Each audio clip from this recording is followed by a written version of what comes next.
time is ripe. The world is ready.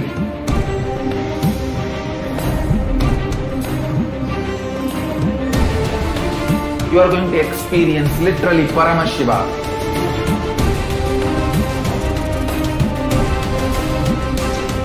Most powerful, intangible but definitive, intense processes.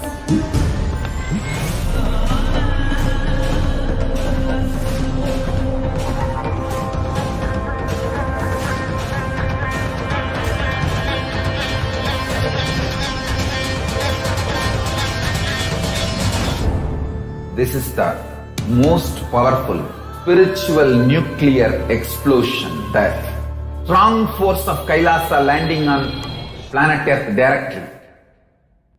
One thing I can be sure, you will not exist end of the program. I can guarantee that. Only Paramashiva will be there.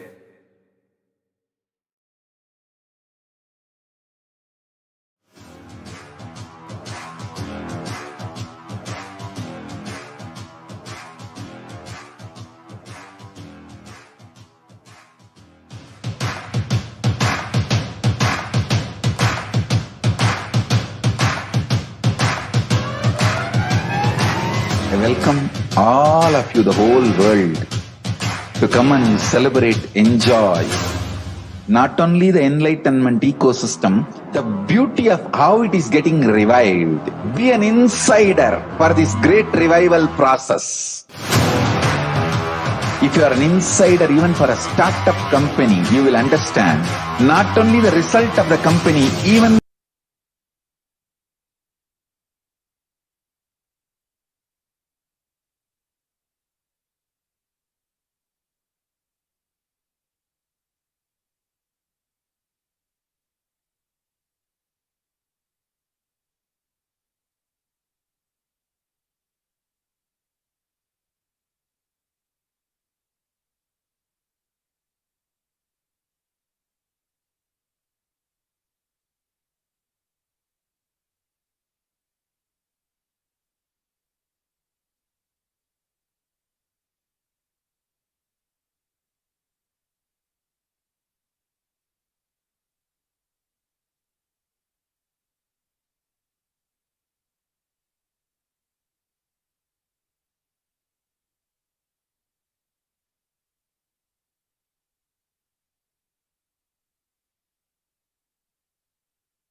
life, Sanatana Hindu Dharma. As a part of that revival, Swamiji has directly been working hard for the past 26 years to create the Kailasa nation only for Hindus, where Hindus will have political, religious, spiritual, and social legitimacy.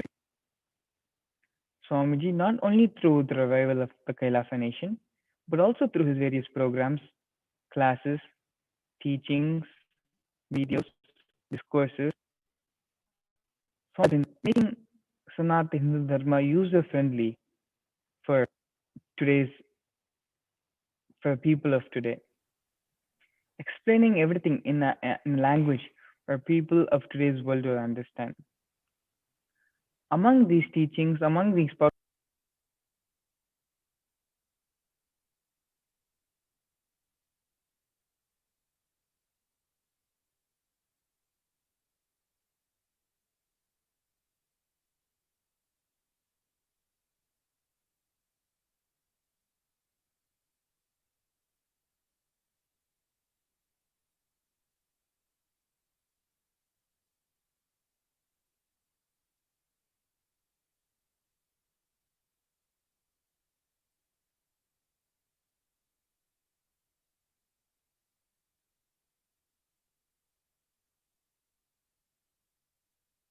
it's consumed by you and it's sitting inside your stomach, waiting for the rest of the digestion process to happen. Simply consuming the food alone is not enough for the food to become energy and the essence of it to be absorbed by your system. The second step is the internalization, where the manana happens. The third step is the vakya prasadas. In other words, as Swamiji says, is where the kandana and mandana happen, where the breaking of your existing logic and new logic is built and formed. The fourth step is living these principles, these ideas, these powerful cognitions in your life. So this is the four-step process, of which Vakya Sadhas is a very important and very unique part of it. Basically, any concept, any powerful cognition, any lifestyle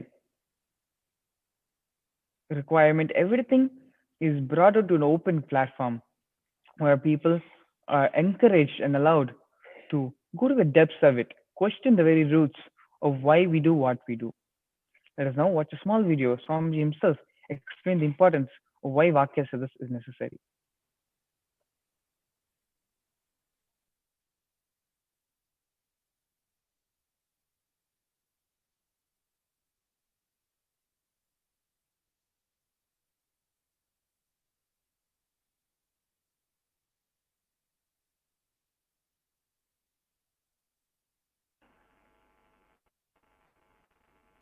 Listen, listen.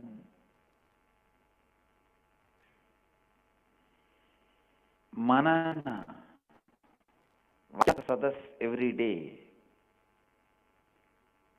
will give you a complete understanding. Not only that, please listen, every time when you keep these spiritual in a space,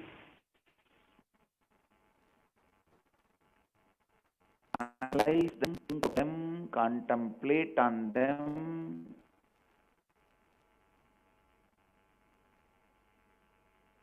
every moment you spend internalizing these great truths, your incompletions melt down, you are living Advaita. Understand how much you struggle to find a solution externally, you will never find. You will never find the solution. What is externally? You think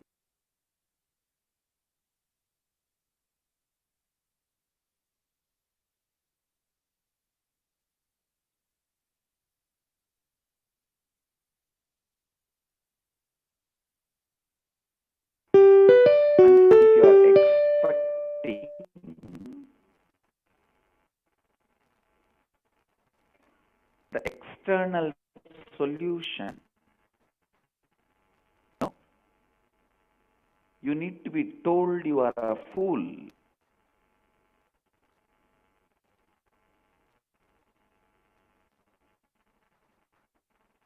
Wherever you really told you are a fool, you should be told that is good in you. If you have some disease, you need to be told you have this. Only you will understand this. Taking medication. Manana. Internalizing is really, really important, because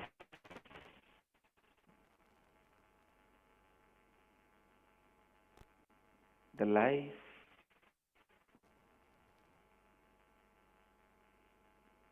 gets aligned to living Advaita with Mana. Shares beautifully. Shruti Shatagunam Dhyanam Mananati Jasanam Lakshagunam Anantam Nirvigalpam. The meaning is Manana is 100 times superior to Shravana. Internalizing is 100 times superior to listening, and living is 100 times superior to internalizing. Nirvigalpa Samadhi, living Advaita, is infinitely superior. Please understand, you need to listen and internalize again and again and again. That is why I am insisting on Vakyartha Sadas. Even if there are 2-3 sannyasis in your ashram, start the Vakyartha Sadas. Slowly devotees will start gathering. Everywhere, in every ashram, every center, just like puja is compulsory, Vakyartha Sadas should become compulsory.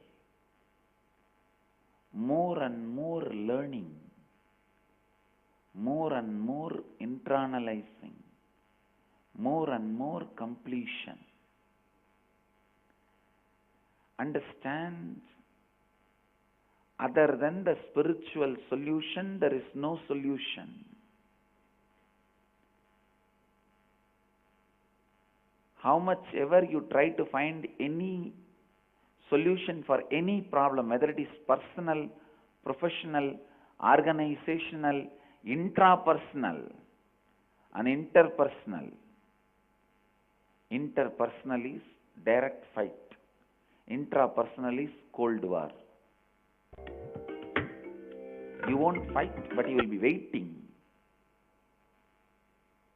See, it's like directly when you fight, it becomes like an equal fight. But I have seen many cunning fellows, they won't directly fight. They will wait. At some point, they will get that neutral person position. That time, they will use that position and attack. When somebody else is attacking him, when he is fighting with somebody else, he's a neutral person. Now come on, that and attack. Violence. How much ever you hide, how much ever you keep inside, and how much ever cunning and is going to stick to you, anybody else.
Yes.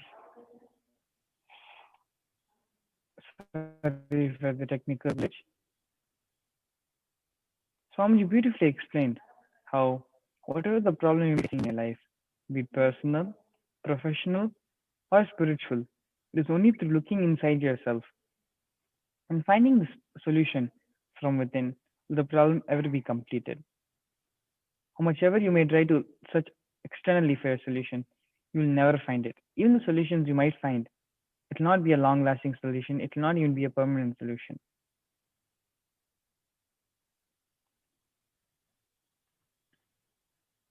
The Guru disciple relationship is the most beautiful relationship in the world.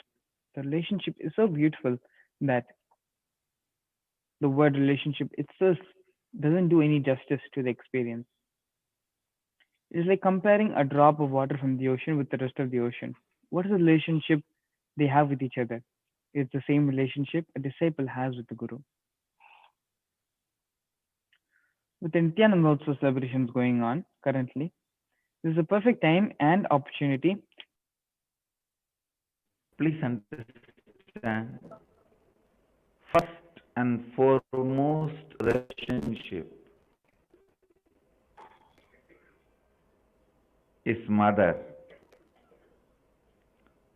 Ability to learn, even idea to relate starts with mother. How to relate starts with mother. Understand? Your idea to relate, your ability to relate starts with mother. Mother's contribution in your life, either by doing some things or by not doing some things. Please understand, even if she was not there in your life, the impact of that remains forever.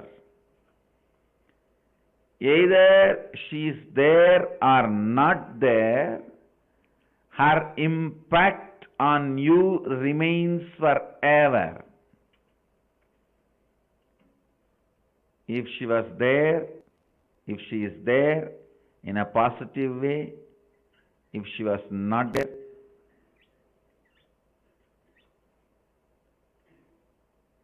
her absence impacts you forever, I tell you. Mother is too important way to connect what you think as life.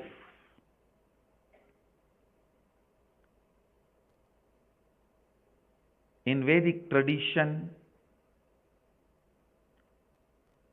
our rishis were aware. Your ability to connect with the mother should be directed to cosmos. It should inspire.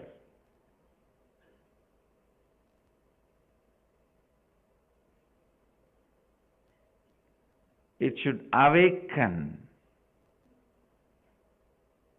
your higher consciousness. It should inspire your higher consciousness to express through you. It should awaken your higher consciousness.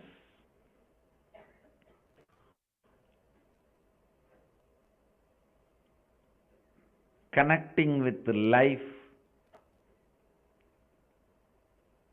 as mother is the most sweetest, most beautiful, most easiest form to ever connect.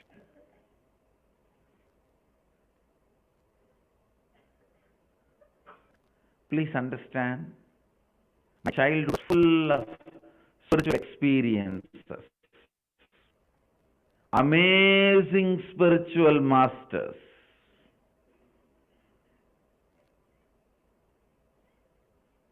great yogis like Raghupati Yogi, the personality of their stature, Ram Satkumar, Annamalai Swamigal, Sadhu,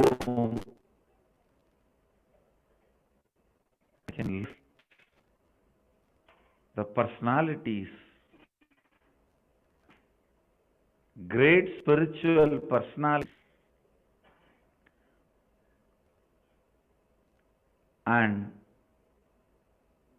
I was exposed to all the spiritual thought currents and traditions like Vedanta, Saiva Siddhanta, Shaivism,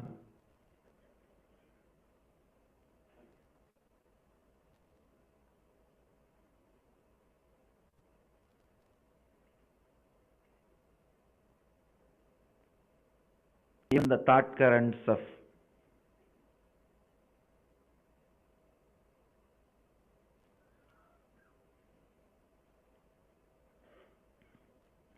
Sankhya, Yoga,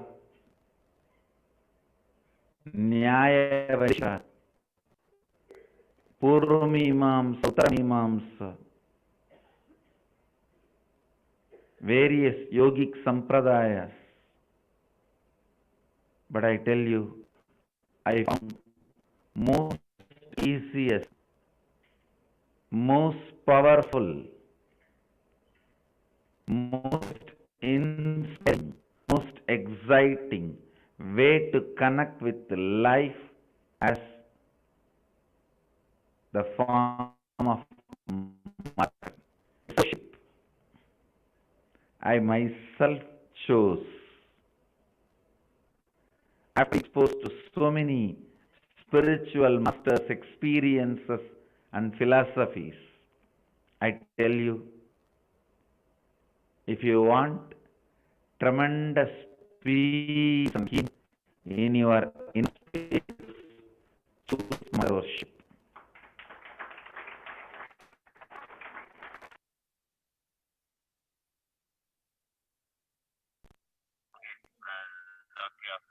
Yes, beautifully Swamiji explained how, even though he was exposed to so many different techniques, so many different master paths in spirituality,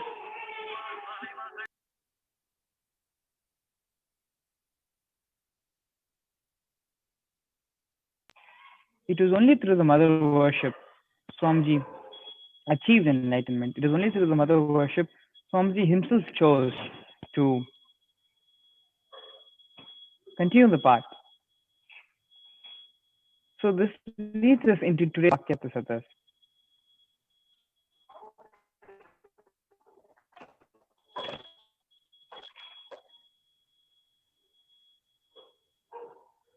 From our previous Vakyasatas, we have discussed on many aspects of the Guru Bhakti and the Guru disciple relationship. Topics ranging from the personal experiences with Master to how we can bring ourselves back into the space of Guru Bhakti when we fall into incompletion. And we have even shared experiences and stories which have strengthened our Guru Bhakti.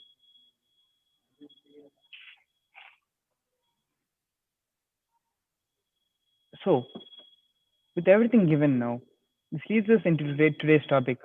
How does the Guru in the Matra Bhava of the Mother, help us in our spiritual growth as a disciple? So, before we enter into the Vakyasatas, go ahead and introduce myself along with the rest of the panel who has come today to be a part of today's Vakyasatas. Myself, Sriniti Manglananda Maharaj. We have Murliya also joining us from Chennai. We also have Renoshan Edmund joining us from Canada as well. Thank both of you for coming today and being a part of the Vakyasatas today. So let me go ahead and introduce myself. I'm Balsand of Nithyananda Gurukul, and I joined the Nithyananda Gurukul back in 2012. Prior to that, I was born and brought up living in the United States. Yes. So, Murliya, you can go ahead and introduce yourself for all of viewers who are watching us here today. Thank you, Maharaj. Nithyananda all. This is Murali from Chennai, India. I have been with Swamiji from 2013. It's a very sweet, memorable, I should add one more word here, insufferable experience. Like the bonding feels so strong that I don't know how I would have been without him. How exactly this is needs to be explained with a lot of miraculous experiences and a lot of his teachings. So if I go into all that, I think it will be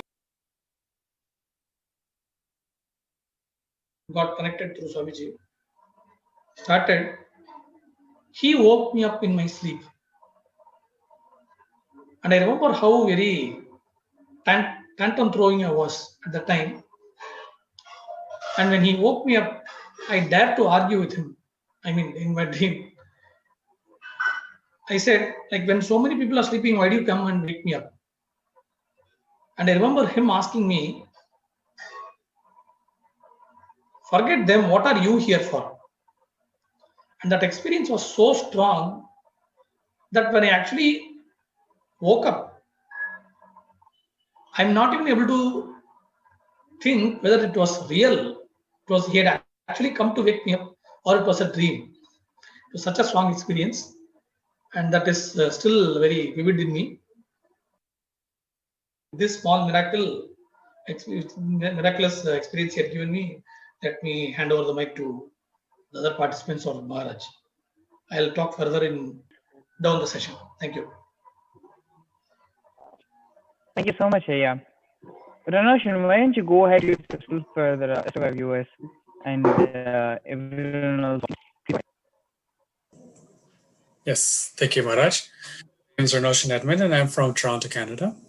And I'm in the field of software engineering and a little bit of medicine also. I've known Swamiji since 2013, and I just wanted to thank you for inviting me out to today's Vakatasadas.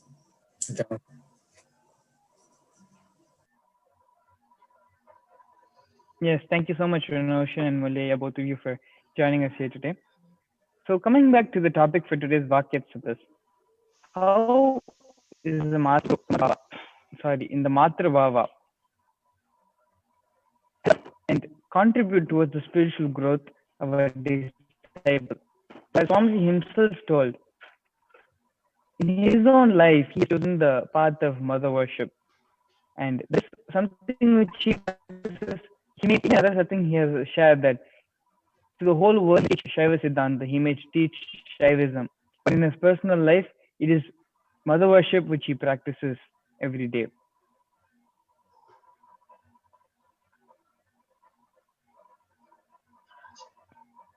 When we speak about the it is one of the first relationships we have in our life. In the video clip which we watched earlier, Swamiji beautifully says that whether the mother is present in it or not, in either way, the mother relationship, that dimension, that aspect plays a very role in our life and has a very deep impact. When the mother is there, the positive impact, and when the mother was not there, the negative impact of it. In both ways, mother is important to us as human beings. Even now, whenever we fall into it, whenever we feel insecure, may times return to our mother for a sense of completion. It is from her womb when we emerge out. That is the first space, that is the first thing we ever know. She is the one who introduces us to the rest of the world. And so when things become complicated, when we're not sure what to do, we turn back and we go to the mother for guidance, for help, for whatever it may be. So when the mother is such an important aspect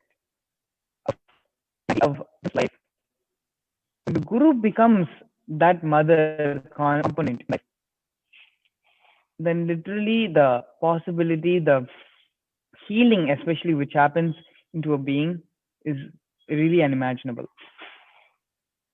Swamiji beautifully says that all the incompletions you have in your muscle memory, are related to your father, and all the incompletions you have in your biome are related with your mother. Having completion with your mother and having Swami as your mother in the Matra Bhava brings an extraordinary amount of completion in you. It is not just the space of completion. The space of completion physically affects and has direct impact on your physical body. Directly that affects in the form of diseases, especially a lot of skin problems which have body. When we are in the space of completion with the mother, not only all our health and all the benefits of the body being completely healed, but it is important that even in all the relationships you have in your life, all of them become complete as well. When the first relationship of your life, when you have completion in that relationship, naturally having a relationship in all the other facets of your life will be just a breeze and will be extremely easy. So let me go ahead and give the stage to Ranoshan. Ranoshan, why don't you go ahead and share your opinions, your thought currents, your powerful cognitions on this question? Why Swamiji, the master, and the Matra Bhava is very important, and how does it help and heal a disciple? Please go ahead. Yes, Nithyanandam. It's actually even finding some kind of words to logically map the whole thing as a cognition, map the whole thing as an understanding. It actually, it falls short. It's something that can only be experienced. And actually personal experience with this is anytime I have anything going on, anytime there's any situation where that needs attending to, anytime some situation happens and there's a conflict in my own inner space, or some reluctance in my own inner space, or this sort of this kind of thing in the inner space, naturally first response is to go to mother. And so basically I'll talk to Parashakti, I'll talk to Swamiji, I'll talk to I'll engage in this mother relationship, and I'll just tell Swamiji what's going on. I'll tell Swamiji, hey, I need some help with this. And actually, even if it doesn't happen immediately, the situation, Swamiji gives me the time for the completion to happen. And as soon as that completion happens, the situation outside is solved. This is experiential, and it happens again and again and again, even in the most tiny things, even in the most simple conflicts. One quick example I can give also with this thing of, if there's a reluctance in the inner space to move forward in a certain direction, then even this I'll tell mother, even this I'll tell Swamiji. And even in this, basically, mother doesn't only mean feel good feeling. Mother also means if you're dirty, she'll clean you up. She'll make sure you shower. She'll nag you until you get your act together. If you go out of line, mother will make sure you go back in line. Mother is raising you. Same way, if you're being lazy, mother will make sure you stop being lazy. Mother will make sure you do what you need to do. Make sure you stand up, wake up, do the work. Mother means mother. It's not just a feel-good thing. Mother is responsible. Mother is intelligent and compassionate. And so one example I can personally share from my life is actually very recently, because I was sharing, it's pretty much for everything, first response is mother. So I can't say like any big things that's happening. It's always small things after another, where the whole undercurrent is just conversation with Parashakti, with Swamiji, with the very energy of the cosmos itself, Swamiji, with this mother relationship. And the situation was, recently I'm doing a lot of basically involving in different things. And because I'm doing one thing, sometimes I want to attend to another thing. And then sometimes I'll even attend to this one thing because there's a reluctance to engage in the other thing. And then I'll tell Swamiji about this. I'll tell my mother about this. And I'll tell Parashakti, I'll tell Swamiji that, I'm feeling like this. I'm feeling this kind of reluctance. I'm feeling like, this kind of thing, like where I know I should be doing, but there's a kind of hesitation. And even then, so in this case, it's basically going out and calling political leaders. And so there was a certain kind of reluctance. And then there was like a team and everything there too. And basically after a day, somebody from the team reached out and asked me to basically ask to help them to set up the appointment. And naturally I was like, okay, for sure, come on, let's do it. Let's do the work. Let's make sure you're able to set up the appointment. Let's make sure you're able to reach out, you have the right information and all these things. And only after basically walking my team lead through this whole situation, I was realizing, hey, Parashakti, Swamiji, Mother, you only made this situation happen for me to realize, hey, it's not that difficult. You only made this situation happen so that I can break out of my own reluctance and see, hey, look how easy I'm able to walk somebody through this. If I can walk somebody through this, then why not walk myself through this? I've already done it once. I've already done it. Parashakti literally, Swamiji literally walked me through it. And this is the beauty of the mother relationship. This is the beauty of the mother relationship, especially in the guru-disciple relationship, is it literally is just like they hold your hand through the whole way.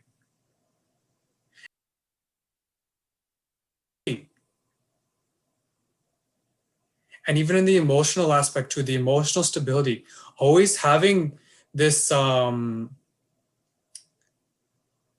it's like Swamiji was sharing in some satsangs back, having inner and outer dependency on Paramashiva, having inner and outer dependency on Guru, Swamiji, Parashakti, having inner and outer dependence on that which does not, or how to say, having the inner and outer dependence on the Swayam Prakasa, on that which is Nitya. Mother relationship is Nitya. Guru-disciple relationship is Nitya. And really, just to sort of wrap this up, is the main thing I can share about this is having this stability, this mother relationship with Guru really gives you the stability and the trust to move forward in the spiritual life, basically in the very life itself. It gives you the stability and the trust to keep walking, to keep moving. And so this is the cognition from Renoshan's side about this. Dhyanu. Thank you so much, Renoshan. Actually, I was reminded of a verse sang by Adi Shankaracharya listening to your sharing.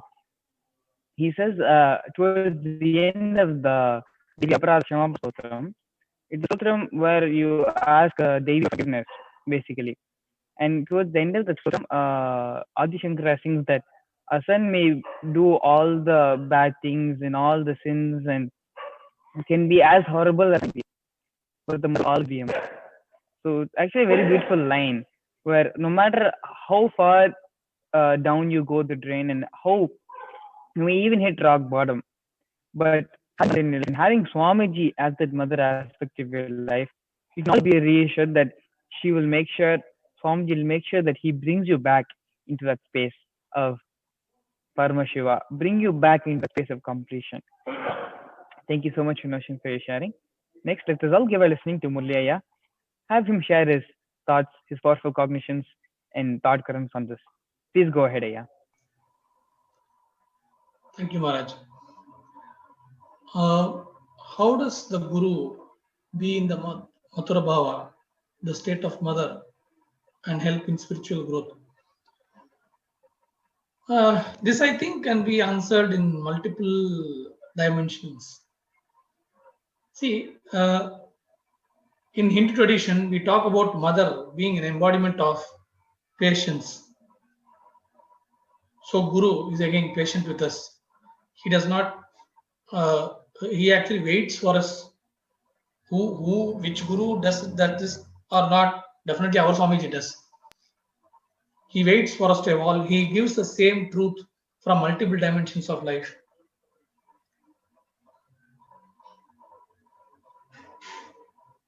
This I was able to see in my inner reckoning, how he was able to arrive at the same four tattvas concept in multiple ways.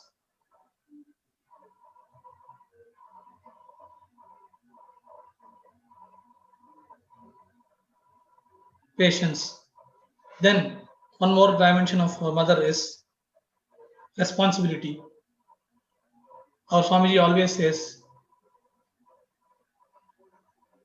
you do only this, the rest is my responsibility. I don't need your mind. There are times even when he says, I don't even mind you sleeping or working on your Facebook. I can still work on you. So I only admire. See, I don't know what that spiritual process he is working on.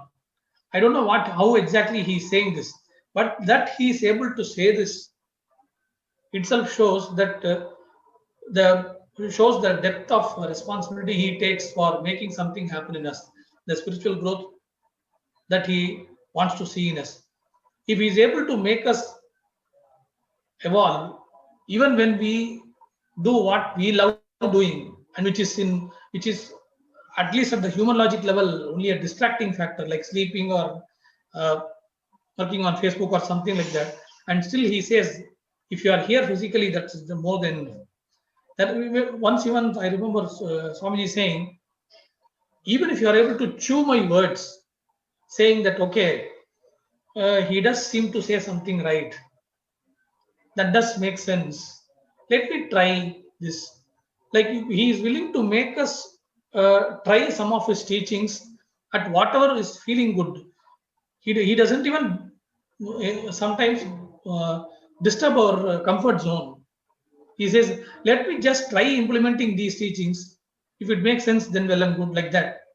So to that extent, he is willing to come all the way and do whatever needs to be done for us, because he ultimately knows it's not any belief or something. He simply knows that when we get a taste for whatever he feels is ultimately good for us, we'll immediately catch up on him. So that groundedness in wanting to do good, only good for us, is one more dimension from which I think Guru is in the Madhura Bhava for us. Patience, responsibility, and compassion, of course. Like as Redemption was saying, Maharaj also was saying, he may not all the time be giving the feel good factor. Even my mother always personally tells us, my siblings and me, she always tells us, a mom may tell you something that may make you cry, and the world, this is actually a saying in Tamil, the world may say something that may make you laugh, but that is only a temporary phenomenon. What matters is what will stay with you. The intention is not to give you a feel good factor. The intention is not to make you cry. The intention is to give you something good that will stay with you forever, that will guard you, that will help you save yourself and live a complete life forever, even when she is physically not there. That is the intention. So don't bother about the idea that you are crying now or you are feeling unpleasant now. What matters is whether you are being equipped. So Guru is like that. Again, Guru equips you for life.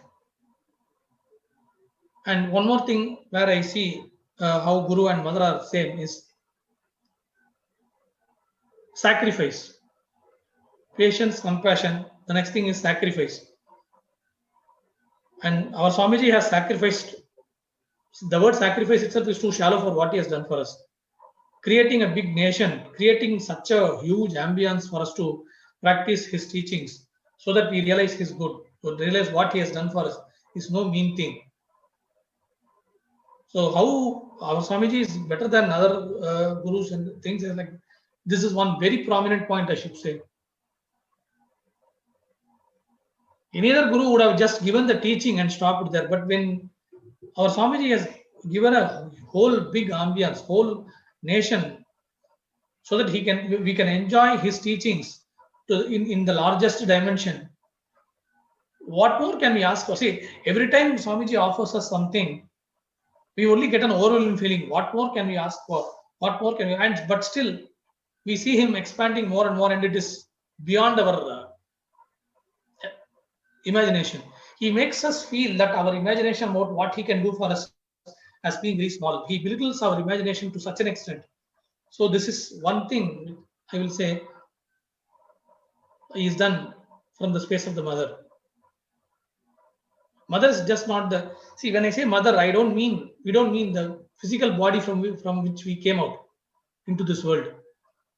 I mean the mother ambience, the mother character. So he has done so much for us, and that is exactly what a mother will do to the child also. And even when the child throws tantrums, she'll wait for the child to calm down. She will not throw tantrums back to the child. She'll wait for the child to calm down, because she knows pretty well that the child will mature and outgrow this tantrum throwing mentality and realize and understand what she had said, what she had meant was only well meant, was only a well meant and good action. So this is very subtle and yet profound at the same time a topic to actually put it into words, because the whole thing is experiential rather than something that can be verbally explained. But these are the dimensions which I could think of and come out with the explanation if I want to put it in words. Patience, compassion, responsibility, and compassion. Thank you for now. Thank you so much, Aya. Very important point Murali Aya brought out here was, mother always does what is best for us, what is right, like how Swamiji puts it, but not what is pleasant. And the mother does this so that she's always looking in the long-term future. That is actually what is real love. The other day we were having a discussion here in the Vakya Sutras about what is love and what is Guru Bhakti, whether both are the same or not. So, there's a point I want to bring out there in that Vakya Sutras, but I feel it's more relevant here now. Love, when you experience another person, when you fall in love with them, when you want to have a relationship with them, be it a boyfriend or a girlfriend, that love it's always a protected love. Protected love in the sense there's a social distancing with that love, where you maintain a certain distance because you are not fully confident that if you open yourself completely, the other person will love you for actually who you are and not the image which you are trying to maintain for them. But real love is the love of a mother, and love which Swamiji gives. One, Swamiji, he already knows us more than how much we know ourselves. And the mother, no matter how we are, whatever we may be, for a mother, the child will be the best child in the world. This reminds me of an Akbar in Bilbil's story. The Akbar will be telling Birbal that his grandson is the best grandson in the whole world, and that he's the most beautifulest boy in the most beautifulest baby in the whole world. And then Birbal, then some challenge would go on saying, Akbar asked Birbal, is there anyone much more beautiful than my grandson? And then Birbal will say he'll go check and find out. After a few days later, Birbal comes to Akbar and says that he has found that person, found that baby who's much more beautiful than his grandson, but we have to go in disguise. So Birbal, Akbar, and a few of their ministers will go in disguise, and they will go to some remote part of the kingdom where it's full of slums and very undeveloped area, to a very poor and rural rural part of the kingdom. That Akbar shows Birbal shows Akbar a lady and child, and according to Akbar, that child is extremely disgusting, and he's really shocked and saying, how can Birbal bring and say that this is the most beautiful child? And then he'll be trying to pick up the child, but then the mother from somewhere, she'll run and come. She'll say, how dare you pick up my child? This is my sweet boy, and he'll start pampering the baby and all that. And then Birbal explains to Akbar, saying that to a parent and to a grandfather, to anyone, to them, their son or their grandson will be the most beautiful person in the world, will be the most beautiful happening for them in the world. That is the space it is. And coming back to that verse which Adi Shankara sings in the Devi Aparadha Kshamapana Stotram, a son may be doing all the bad things, may have absolute spiritualism, any good qualities or any iota of dharma, but a mother will always be a mother and will always be able to liberate, to bring back that person into completion. So if you want to experience Swamiji, not only in the Matru Bhava, but in all the other bhavas which is laid down in the scriptures, all the other bhavas which exist between a guru and disciple, come and attend the Paramashivam program. The Paramashivam program is an ongoing program, and Swami himself will be conducting the Paramashivam program in March. That is now. Watch a small video about the Paramashivam program. Stay tuned. For those of you who want further details into the Paramashivam program, you can visit paramashivoham.org. Now, let's watch the Paramashivam promo video.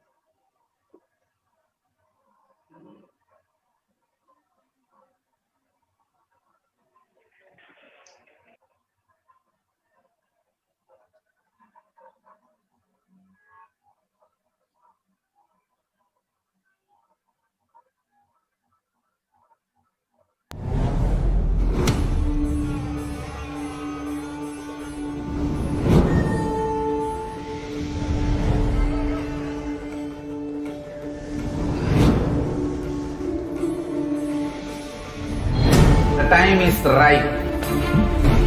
The world is ready.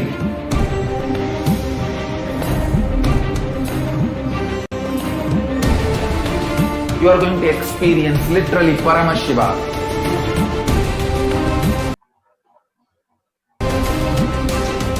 More intangible but definitive, intense processes.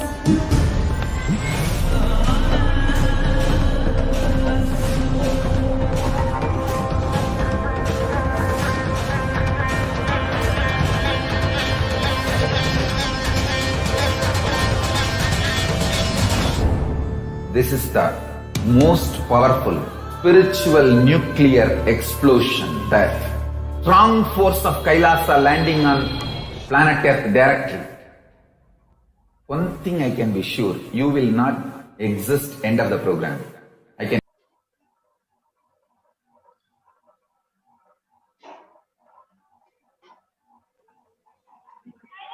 Yes. So before we move on, Murli, I think there's something which you want to share. Could you please go ahead? Thank you, Maharaj. Actually, I heard a different version to this story about Akbar and Birbal. Akbar actually once demanded, as a way of teasing Hinduism, why does your God incarnate in so many ways, in so many different forms, to save his devotees? Sorry, no, not like that. He actually asked, why does your God himself come and save people, save his devotees?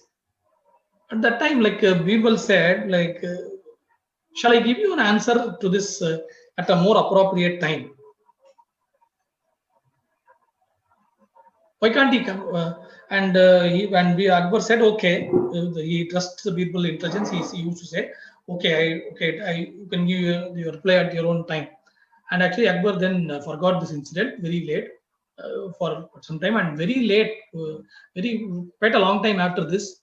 Once what happens, Birbal and Akbar actually start somewhere on a journey, and at that time, Akbar wanted to bring his grandson. And there were a lot of but suddenly Birbal says, no, he's very sick. Your grandson is sick, but still Akbar was very demanding that he should also join the journey excursion or somewhere. So they bring him. They go on a boat. They travel on a boat, and what happens is suddenly Birbal drops the kid in the water, and Akbar just dives in the water and ultimately finds that it is not his grandson, but it is only a doll. And Akbar is very angry with Birbal. What sort of a nonsense prank is this? And then at the time, Birbal asks, there are so many servants here. You could have asked anybody of them to save your grandson. Why did you dive yourself?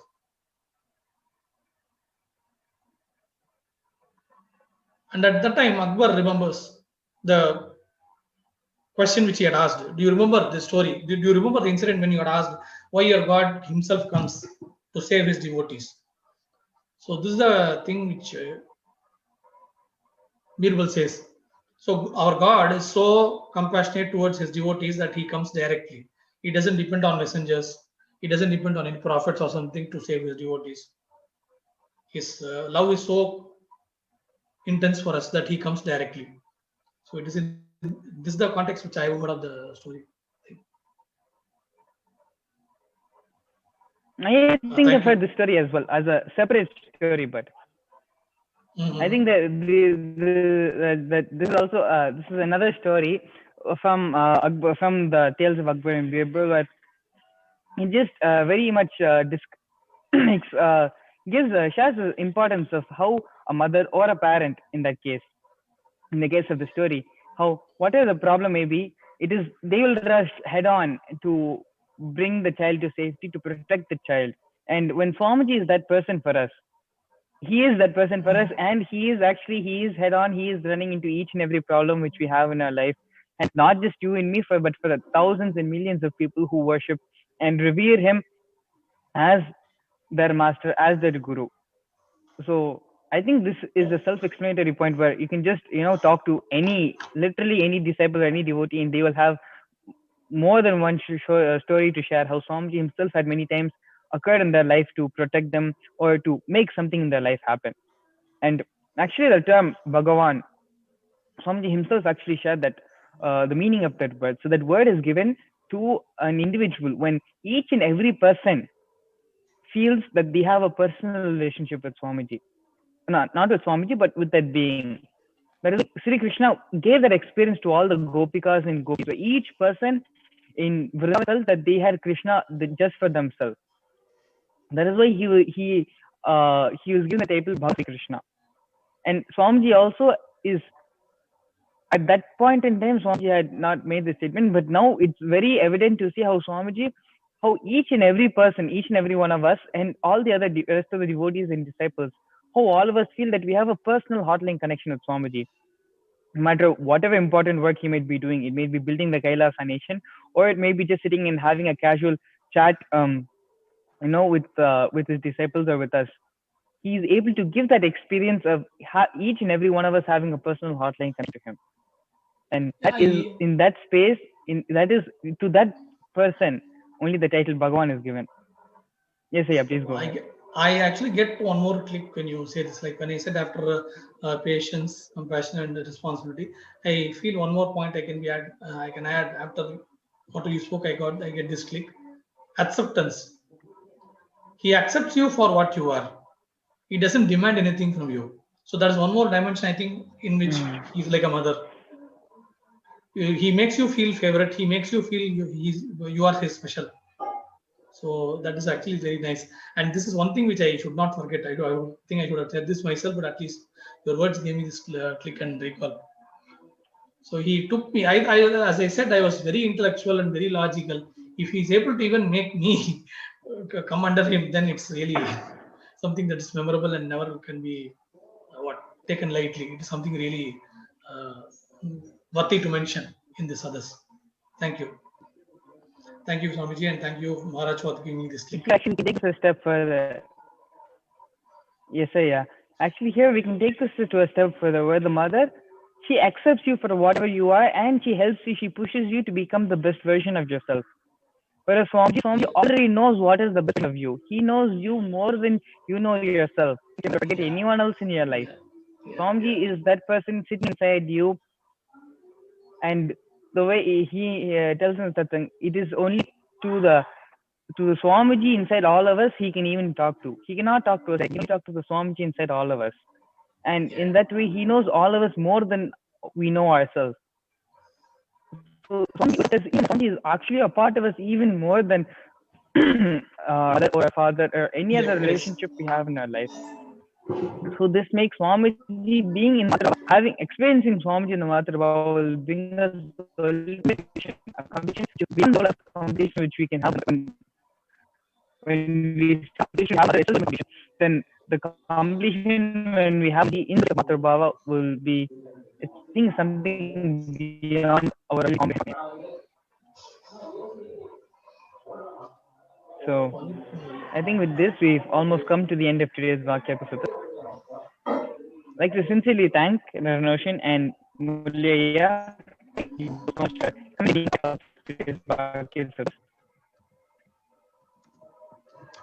for all of you, all the viewers who have joined us today for the work, all of you have had a click.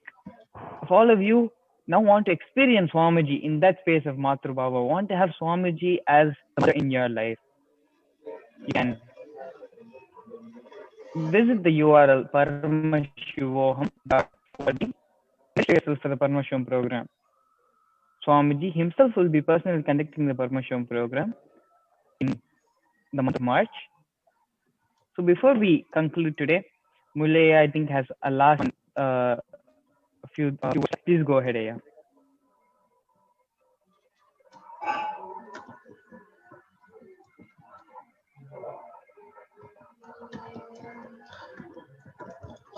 Nothing, Maharaj. Thank you. Mulaya, Thank you for your go. opportunity. Thank you for your opportunity. No. Okay, yeah. Yes. So with this, it's time to enter into the meditation. Prepare ourselves to receive Swamiji for the Nitya Satsang. Please sit with your head, neck, and spine in a straight line. Close your eyes and bring your awareness into your Ananda Gandha. Visualize Swamiji sitting there in your Ananda Gandha as Paramashiva with the 25 heads and 50 hands. Now, allowing this mantra to reverberate throughout your body, start chanting the Mahavakya Om Nithyananda Paramashivoham. Om Nithyananda Paramashivoham. Om Nithyananda Paramashivoham.